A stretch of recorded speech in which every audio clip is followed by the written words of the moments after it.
The purpose of this video is to just provide a brief overview and some context for chapters 3 and 4 from the Ellen Lamont book, The Mating Game. And in the background there, you perhaps can hear my dog squeaking a toy. Chapter 3, the focus is on heterosexual women. And chapter 4, the focus is on the heterosexual men of her sample. So chapter 3 is entitled New Goals, Old Scripts, Heterosexual Women Caught Between Tradition and Equality.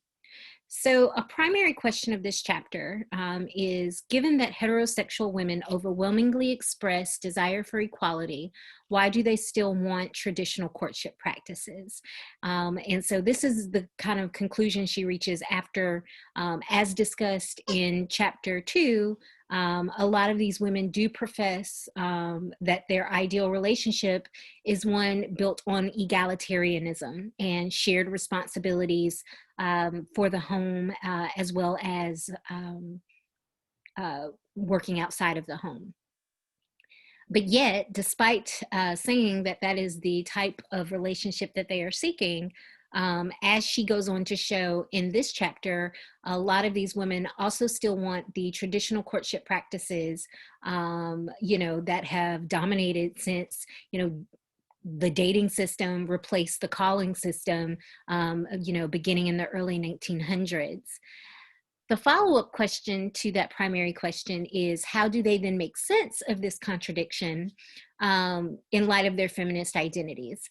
And once again, it had been established in the previous chapter that for a lot of these women, they do identify as being feminist and with the goals of feminism. So this chapter begins by kind of discussing that preference for traditional courtship.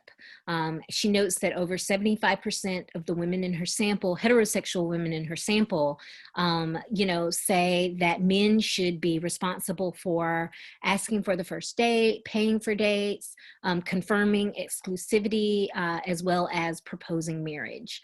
And so you can kind of see that this is a chart from an online survey, and it breaks it down, and the sample is men and women, and it breaks it down by age. But you can see that for a lot of people, the expectation is that the guy pays. Very few people expect that the girl pays. There are starting to be people, a kind of increased number of people that say that they should take turns, at least in this survey. But, as she was talking to the women in her survey, that ideal of egalitarianism was not being upheld in the dating practices. So in this chapter, she discusses how for the women of her sample, they kind of grew up in the time period of the rules, the original version, and then even the updated version. And so, I know for a lot of you, you're too young to remember, the rules, especially the original version. But at the time it came out, it had rules like, to not accept a date for the weekend, after Wednesday, don't pursue him. There were rules about how long, you should wait before you return a phone call. Don't have sex too early. That was the example of the original rules. The updated book that came out, as they noted, 20 years later. So the original rules came out in 1995. The updated book, as far as it capturing a changed social context, really the rules just shifted to acknowledge the rise of social media. It had rules like don't follow him on Twitter first. The rules themselves, the underlying theme remained the same, that women should play hard to get in order to increase their allure to men. And one of the authors later said, that feminism did not really apply to the romantic sphere. And that's where that quote, "women can't be men romantically," comes from. And so she notes that although, the women in her sample didn't specifically reference, they didn't reference these books, the messages that these books contain nevertheless popped up in their narratives and their dating beliefs. And that's because, these messages exist in so many other forms of media in our society. They exist in the advice that's given to us by friends and family members. And so even if the women never read the books themselves, they have been exposed to those rules and have internalized them. And that just shows how this kind of cultural message around women playing coy and women not being, the aggressive one in relationships, it just shows how predominant that cultural message still is, or still was, especially at the time that Lamont was collecting data. And so she said, when they would talk about, these kind of gender dating habits, they would oftentimes, especially for men, they would explain this as being rooted in their nature or their biological imperative. Like they would say things like, well, men are just wired that way. They're wired to enjoy the chase, or, they're biologically driven to be the more aggressive one. And so, obviously as sociologists and maybe just as you remember from our discussion in chapter 3 about how very little of our gendered behavior has biological underpinnings, like we overuse those arguments when there's very little tangible support for them. So obviously the fact that they turn to these explanations for men is problematic. But the fact of the matter is they don't use these types of arguments about women's needs. So instead, when they explain why they prefer to not ask a man out, or why they wait for him to call, or why they are hesitant about having sex too early, they didn't relate it to anything like biological. Instead, they would offer personality explanations of their own behavior, like, well, I'm just shy, or I'm timid, or I'm not good with rejection. And so when Lamont is discussing this, she makes an interesting point, that this does relate to our previous discussion about the personal exception theory of gender, right? That oftentimes, we think about other people in terms of stereotypes, but with ourselves, we don't necessarily think about ourselves or describe ourselves, uh, by pointing to broad gender norm behavior, right? So the point there just kind of being the women in her sample, no, they didn't point to biology, but they didn't point to sociological reasons either.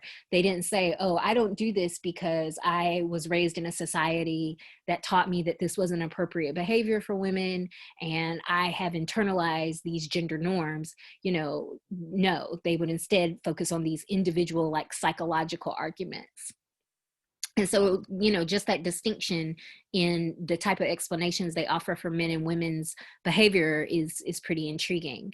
The Lamont also makes the point that women's passivity provided them with assurance of men's interests, and then protected them from rejection and charges of desperation. So, putting yourself out there is to run the risk of being rejected. Men know this very well, right? You shoot your shot and not all the shots go in. But because men are expected to do this and taught to do this, it's not that no one likes to be rejected, but they have a lot more experience of being rejected. And in our society, it's kind of just contextualized that this is expected of men. But for women, because we do not expect for women to shoot their shot in that way, we don't prep women to experience that type of social or romantic rejection. And to the extent that women do act as aggressors towards men, culturally, we paint this picture of that woman being, desperate or crazy, or, other types of negative, attributes. So Unsurprisingly for this sample, kind of based around that fear of rejection and and not wanting to run the risk of asking out someone who isn't interested, a lot of the women did indicate that they have never asked a man out. Only 6 of the women in her heterosexual uh, sample of women indicated that they've asked a man out, although half indicated that they pursued a man in a partnership.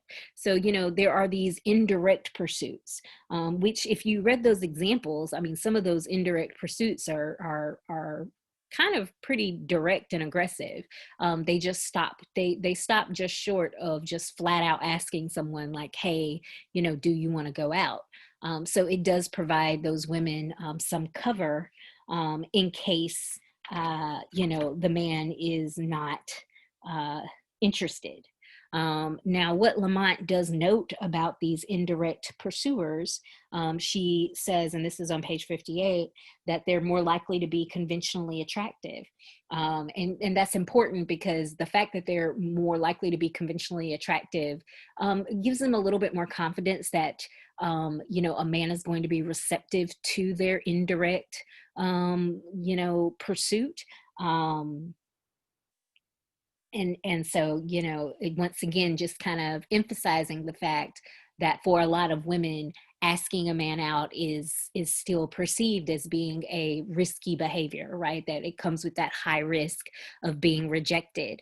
And they noted that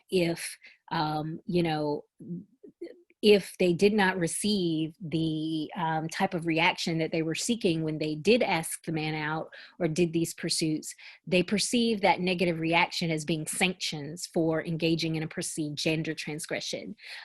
So it wasn't just like, oh, this one guy isn't interested in going out with me, better luck next time, which honestly, that is the message that we send men, right?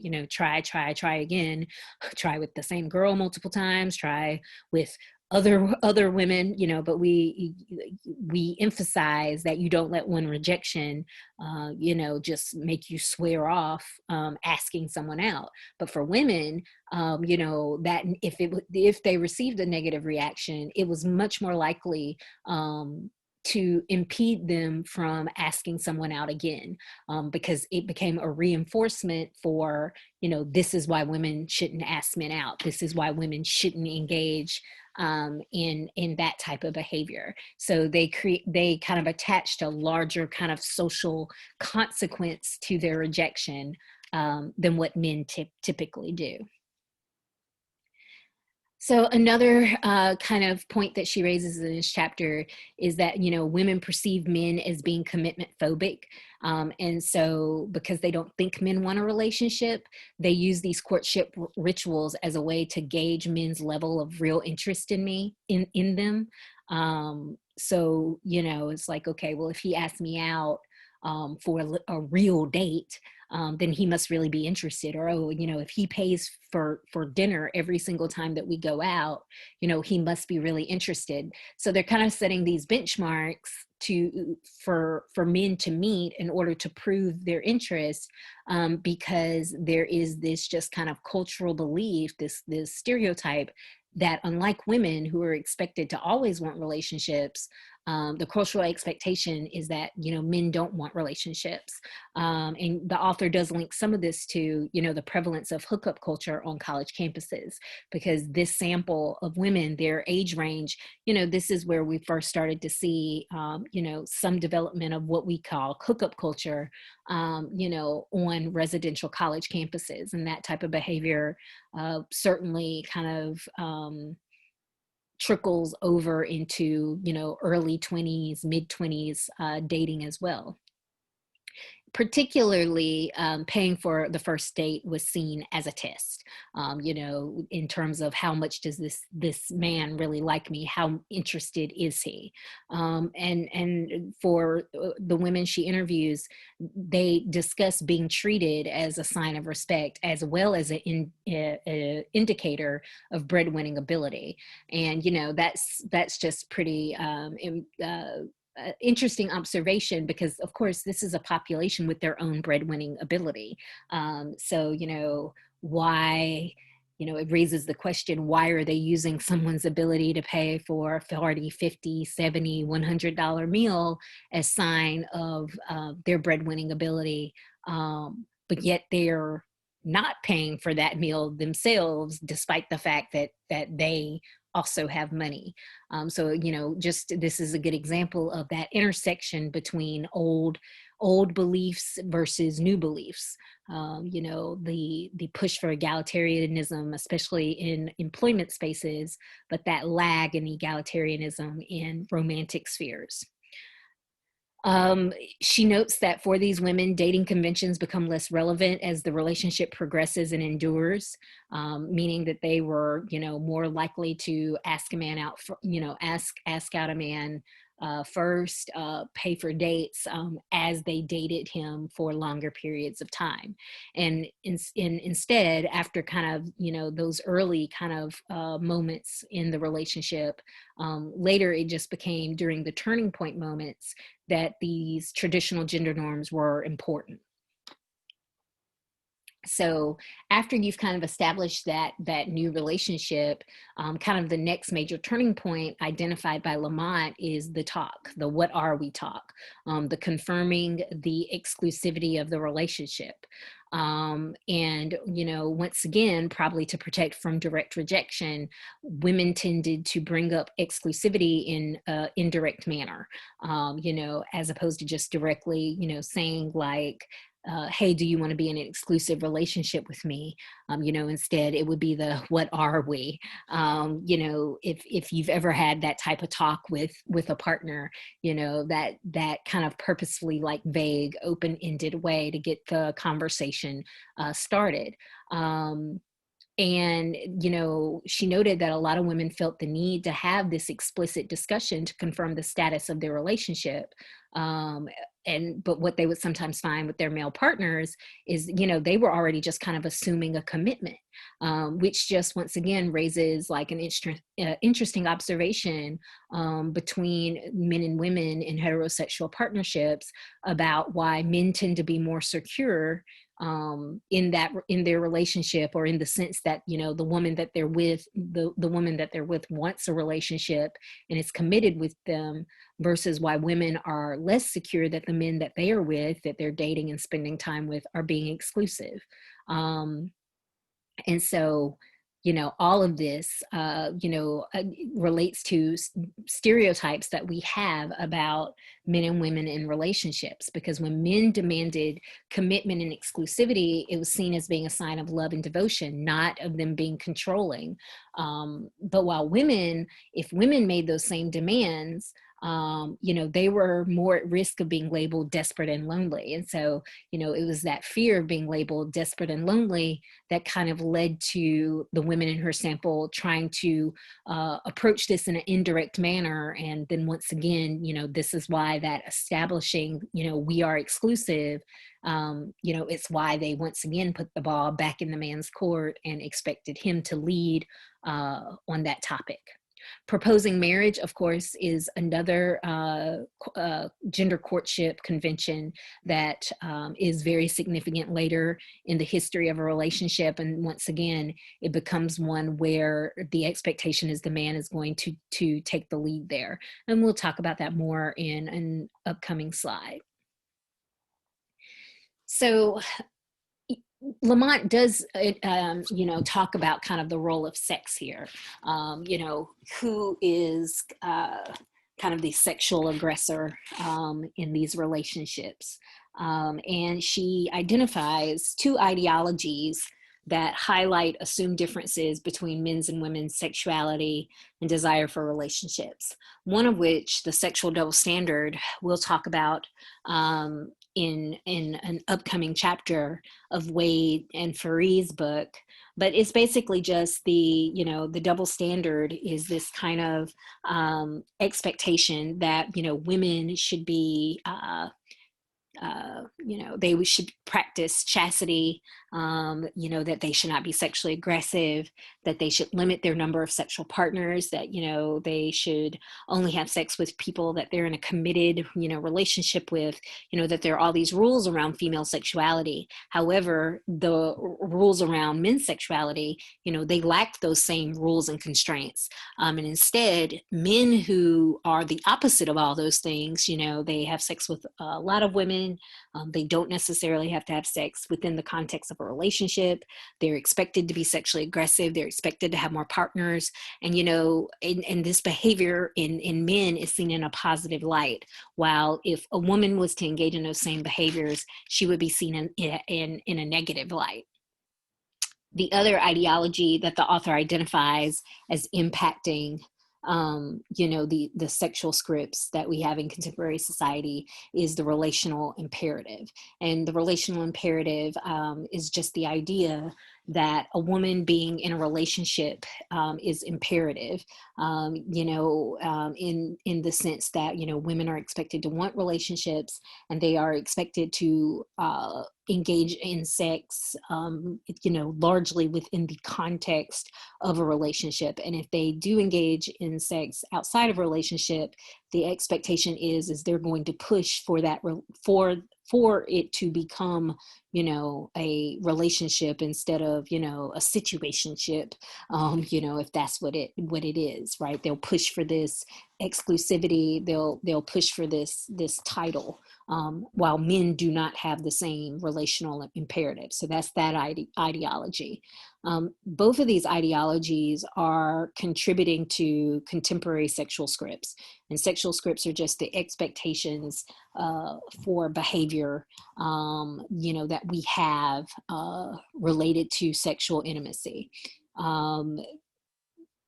Traditional sexual scripts, which are certainly heavily influenced by both of those ideologies I just discussed.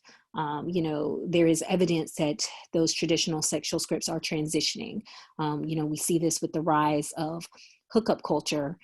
We see this with, a kind of men still have more partners than women, but we're seeing those numbers starting to converge a little bit more.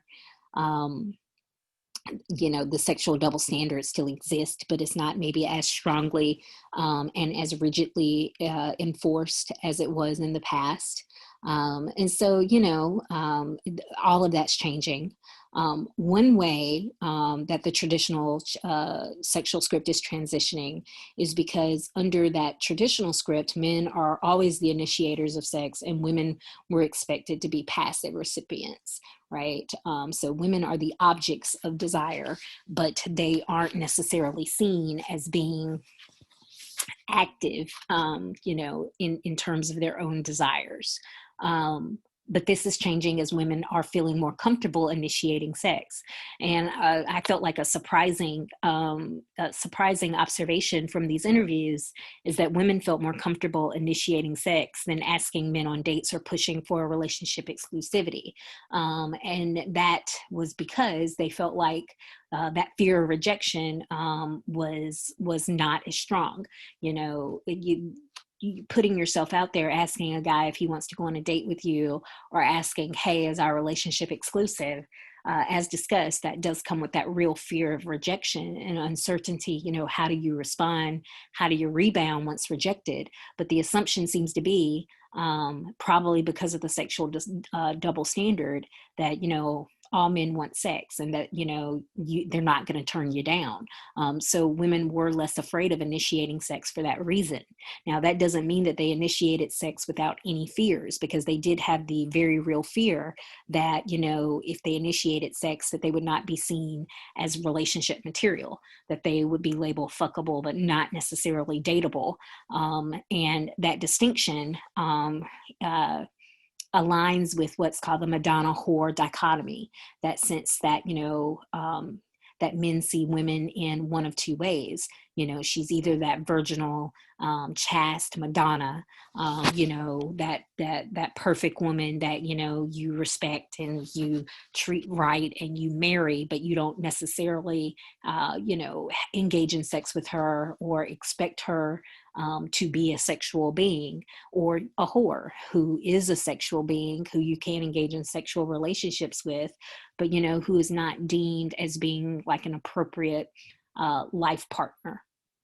So women were wary that because of the sexual double standard, that if they initiated, sex, not that they would be rejected, but that they would be labeled non-dateable, which of course is only an issue if, it was with a man who they were in fact interested in dating. And to give you a sense of, how outside of her sample, how do other people feel about this? I have pulled some information from Allison and Reisman's article from 2013, which looked at what people, how people evaluated or judged women and men who have sex, when they're only casually dating or on their first date. As well as whether or not they agree with the statement, if a woman hooks up or has sex with a lot of people, I respect them less. And you can see that it's somewhat related to their ideologies, their political ideologies, as well as their kind of acceptance of the double standard ideology. So I just discussed, the other kind of point in a relationship where women cede a lot of power to men in terms of waiting for them to make the first move is when it comes to proposals. By and large, the women in her sample were largely unwilling to propose marriage. And, this is in keeping with the dominant cultural script, because the dominant cultural script around proposals is men ask and women respond with surprise and joy. Right? In our head, that is the dominant way that an engagement plays out. And the fact that that's the kind of image that most of us have of engagements, just first of all, it just kind of shows, how heteronormative, our expectations are. But also, what does that mean that women respond with surprise and joy? It means that it's the idea that, women were not behind the scenes planning and plotting and manipulating the moment. But I think what's interesting about her interview data is it shows that, to some extent, that is in fact what a lot of women are doing. And of course, they conceal that non-conforming behavior from the public in order to present the right kind of proposal story. So she emphasizes all the ways in which people leave out details like, oh, I gave him an ultimatum, or, oh, I, cut out pictures of rings and left them around, or, oh, I casually mentioned in conversations to our joint friends, that I wanted to get married by such and such, or, date, right? Because all of those types of details conflict with the idea that the engagement is supposed to be this big surprise.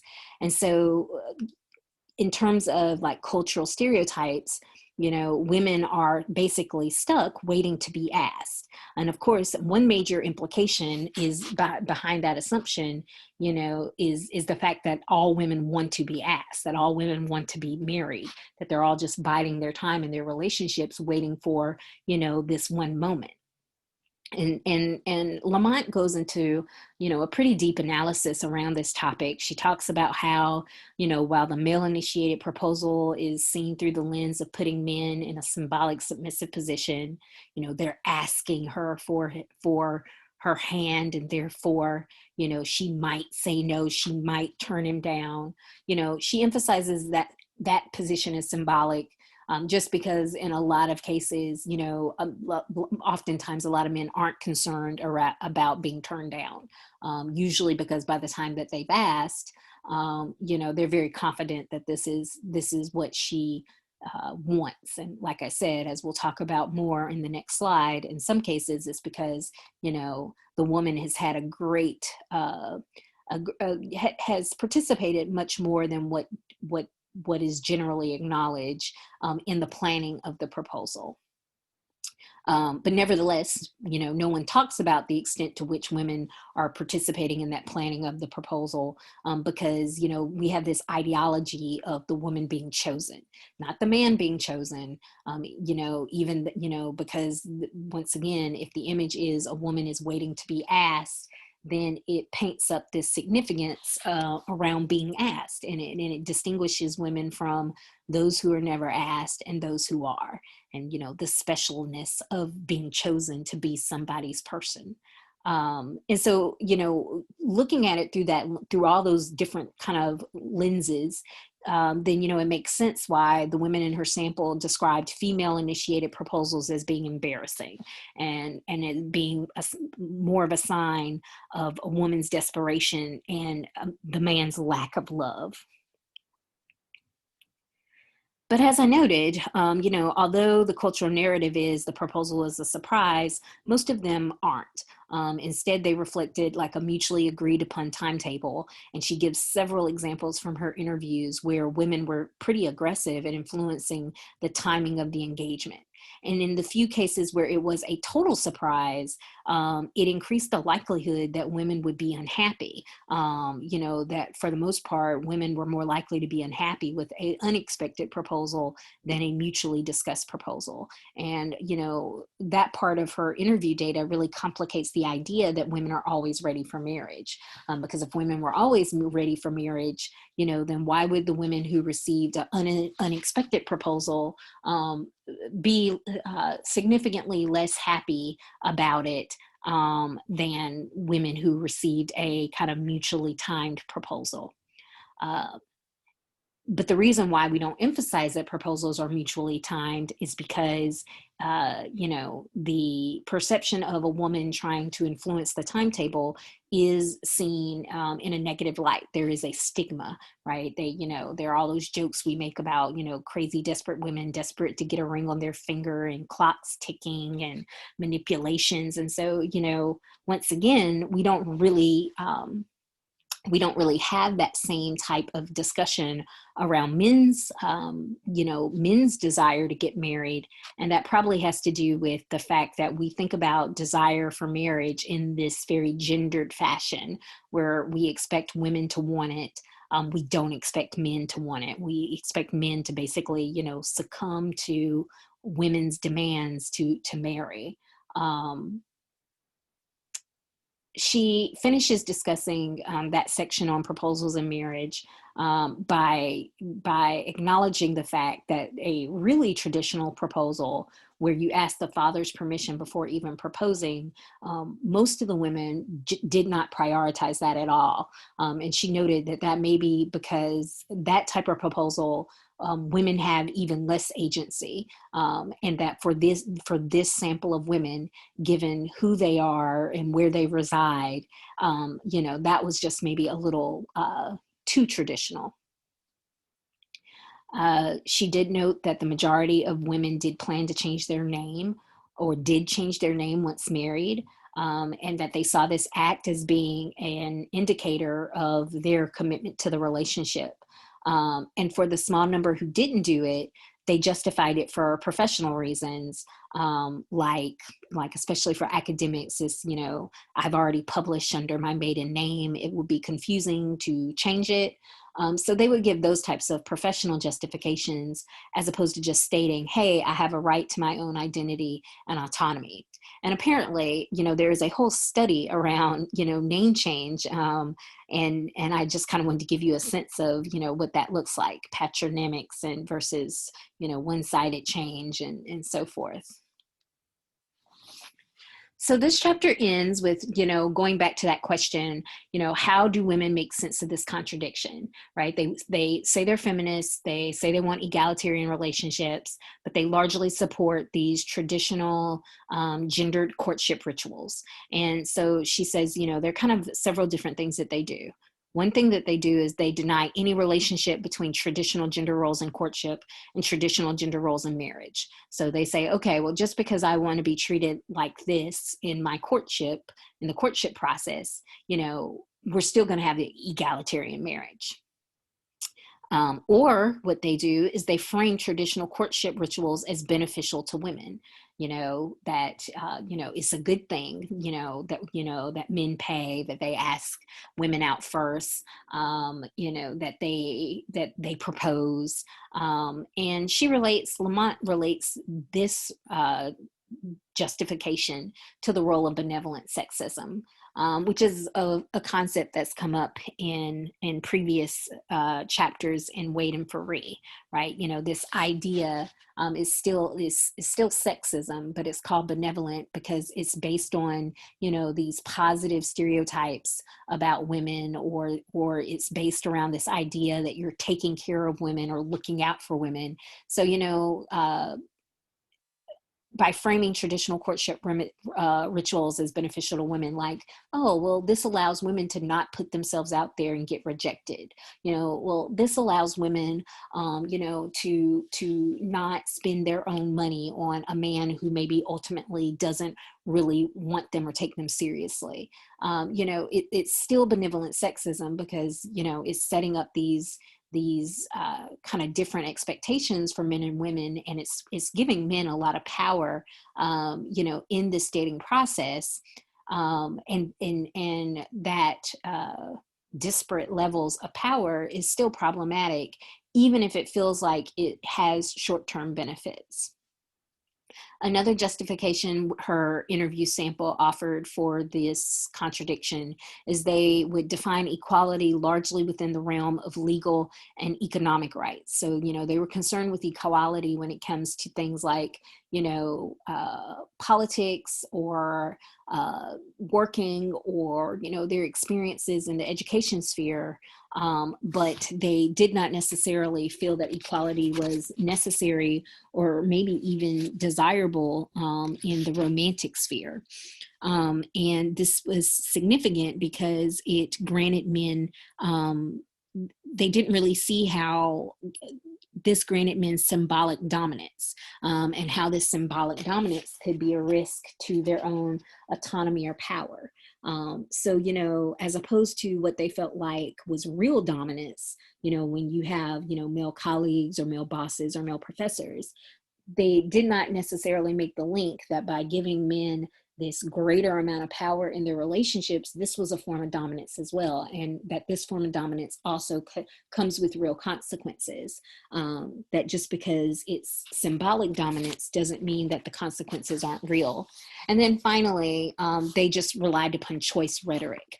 They would talk about all of this, behavior that is occurring in the courtship in the terms of choice. Like, well, this is my preference, this is my choice, I choose to behave this way, I choose to let the man ask me out first, I choose to, not initiate the talk when I want a relationship to be exclusive.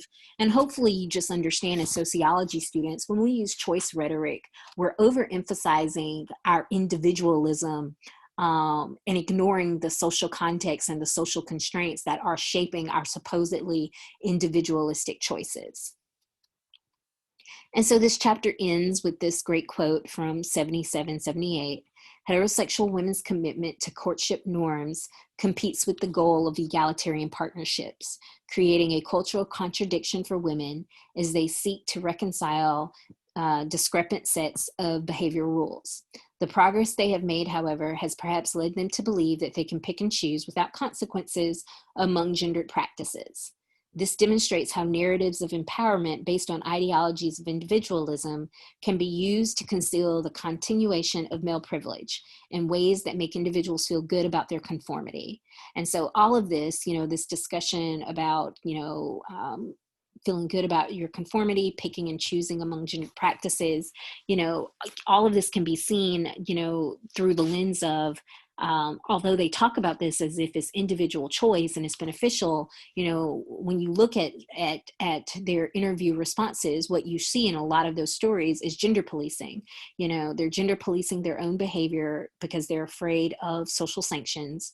And then they internalize the acceptability of those social sanctions. So when they experience them, when a man rejects them, if they hit on him first at the bar, if a man, if they sleep with him and it's and then they don't hear from him again, they internalize that, it's their fault because they slept with him too soon. The lack of direct challenges to the gender stereotypes that just say, it's okay for men to be aggressive. It's okay for men to push for a commitment. It's okay for, men to overtly control the pacing of a relationship. But if a woman does any of those things, she's more likely to be sanctioned, by being labeled things like desperate or, or aggressive or whatever, lonely, crazy, all of those types of terms. And so, by pointing that out, by making those connections in their responses, the author is suggesting that there are larger consequences beyond individuals' own relationships and lives. Because if it was only about your own choices, then it would not be necessary, that you gender police, and there would not be any social sanctions that you would have to worry about, which is why you thus are doing the policing.